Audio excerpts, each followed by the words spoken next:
The galaxy had always assumed it knew the humans.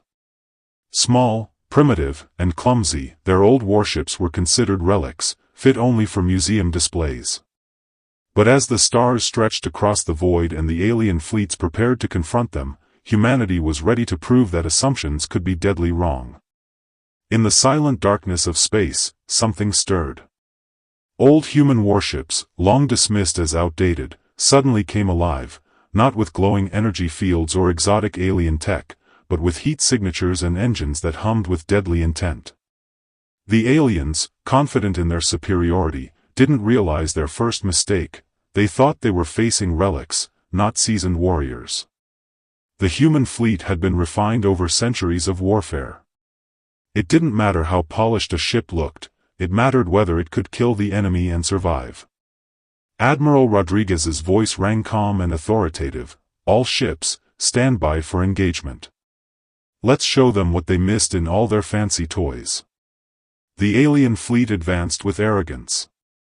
Behind them, the true invaders from beyond the galaxy watched, curious to see how these two forces would collide. Then, with a storm of rainbow-colored energy, the first alien attack struck. Thousands of plasma beams and quantum lightning bolts tore through space. From Mars, the flashes were visible like fireworks on a clear night. Grand Admiral Vexer, aboard his flagship, the Cosmic Triumph, watched with satisfaction. Direct hits. Energy readings enough to vaporize any normal vessel. But as the flashes faded, the impossible appeared. The human ships were still there. Not only intact, but their power signatures were increasing. What? Vexer demanded. Scan again. This can't be correct. His officer's hands trembled over the controls. Sir, the readings are accurate. Their systems are absorbing our energy and growing stronger. Across the alien fleet, panic rippled. Captain Thexley of the Crystalline Collective stammered, "Nothing can absorb that much plasma energy, these ships should be molten." But hidden beneath layers of metal and ablative armor, human ships had metamaterial grids, designed to convert incoming attacks into usable power. Developed during the Mars Colony Wars, this technology didn't just defend, it fueled the humans' next move. Energy absorption at 90% efficiency, reported Commander Hayes. All capacitors charging. Rodriguez's calm presence never wavered. She had expected exactly this outcome. These ships, old and scarred, were designed for one purpose: survival and destruction.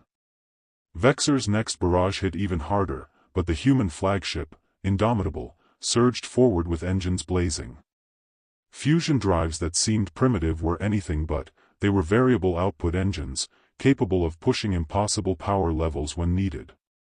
Soon, dozens of human ships, long assumed dead, roared to life, closing the distance at terrifying speed.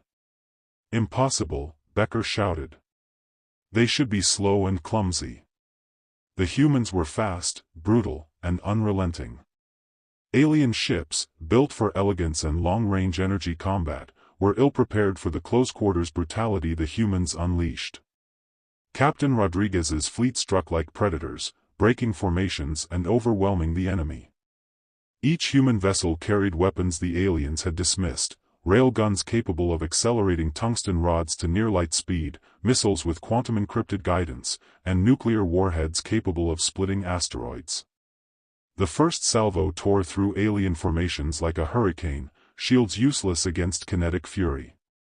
UE's Thermopyle, a heavy cruiser, engaged 3 mechanoid vessels at once.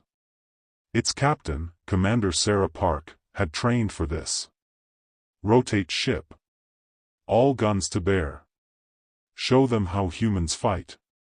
The broadside obliterated the elegant mechanoid ships with railgun rounds, guided missiles, and nuclear-tipped torpedoes.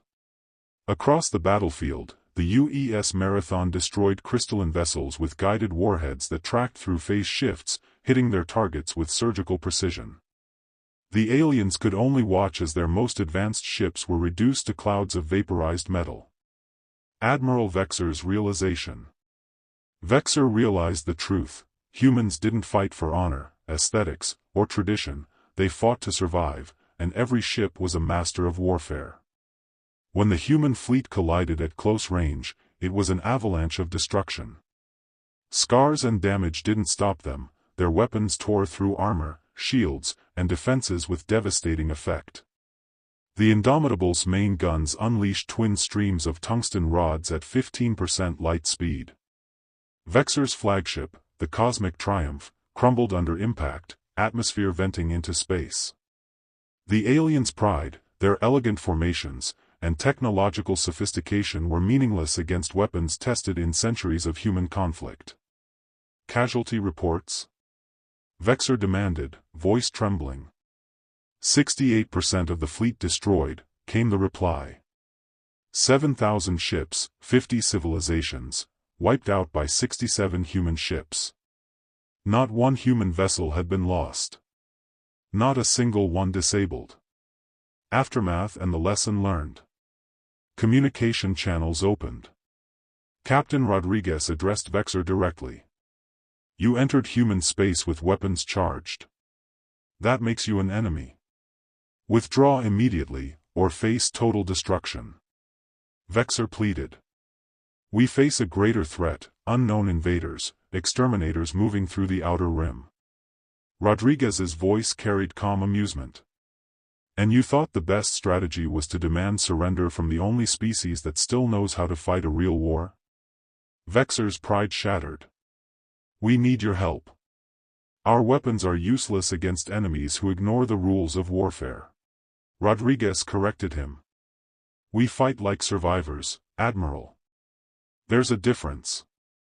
We don't kill for sport, we kill to survive and to finish the fight. Follow our lead, and you might stand a chance. The surviving alien ships formed behind the human fleet, battered but alive. Rodriguez commanded them, set course for the outer rim territories.